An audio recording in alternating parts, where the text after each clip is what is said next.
नमस्कार, मी अशोक मुरुमकर. काय सांगता मध्ये आपलं स्वागत.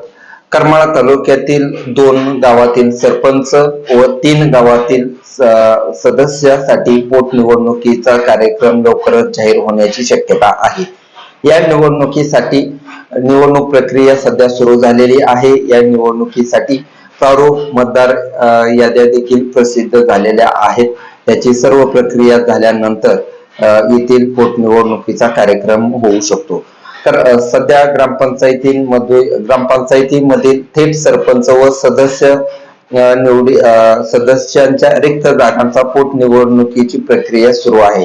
करमाळा तालुक्यातील जे 2 ठिकाणं आहेत, कात्रज आणि रिटेवाडी येथे सरपंच पदाच्या 2 जागा रिक्त आहेत. तर याशिवाय 11 ठिकाणी सरपंच पदाच्या सदस्य पदाच्या जागा रिक्त आहेत.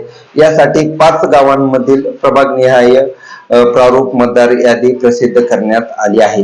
ज्या गावांचा म्हणजे ज्या ठिकाणचा कार्यकाळ हा संपण्यासाठी 6 महिने राहिलेले आहेत, अशा ठिकाणी नियमानुसार निवडणूक घेता येत नाही. त्या ठिकाणी मात्र या कार्यक्रम जाहीर झालेला नाही. प्रसिद्ध झालेल्या प्रारूप मतदार यादींवरती 16 तारखेपर्यंत हरकती व सूचना दाखल करता येणार आहेत.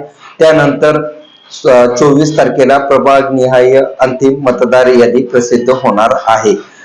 करमाळा पंचायत समितीचे गट विकास अधिकारी डॉक्टर अमित कदम यांच्याकडून मिळालेल्या माहितीनुसार करमाळा तालुक्यातील कात्रज व रिटेवाडी येथे थेट नागरिकांमधून सरपंचांची निवड झाली होती. मात्र दोन्ही ठिकाणी सरपंचांनी राजीनामा दिल्याने येथील जागा रिक्त आहेत.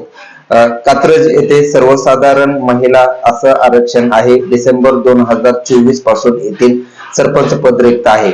रिटेवाडीचे ही आरक्षण सर्वसाधारण महिला असून येथे एप्रिल 2025 पासून जागा रिक्त आहे. याशिवाय तरडगाव येथे प्रभाग क्रमांक 3 मधील अनुसूचित जातीचे महिला ही जागा रिक्त आहे.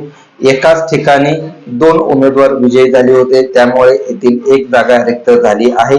तेथील जागेचा पोटनिवडणूक कार्यक्रम होणार आहे. याशिवाय देवळाली, जातेगाव, जिंती, बिलारवाडी, शेटपळ व रोशेवाडी येथील प्रत्येकी एका सदस्याचे निधन झाल्याने येथील ग्रामपंचायत सदस्याच्या रिक्त जागा झाल्या होत्या. याशिवाय कोळगाव व निमगाव येथील सदस्यांनी राजीनामा दिल्याने जागा रिक्त झालेली होती. तर नेरले व हिवरवाडी येथील प्रत्येकी 1 सदस्य अपात्र ठरल्याने जागा रिक्त झाल्या होत्या. अशा 13 गावात 11 सदस्य व 2 सरपंचांच्या जागा रिक्त आहेत. यामध्ये 5 गावांमध्ये पोटनिवडणूक होणार असून त्यासाठी प्रारूप मतदार यादी प्रसिद्ध करण्यात आल्याची माहिती करमाळा तहसील कार्यालयातील नायब तहसीलदार विजयकुमार लोकरे यांच्याकडून मिळालेली आहे.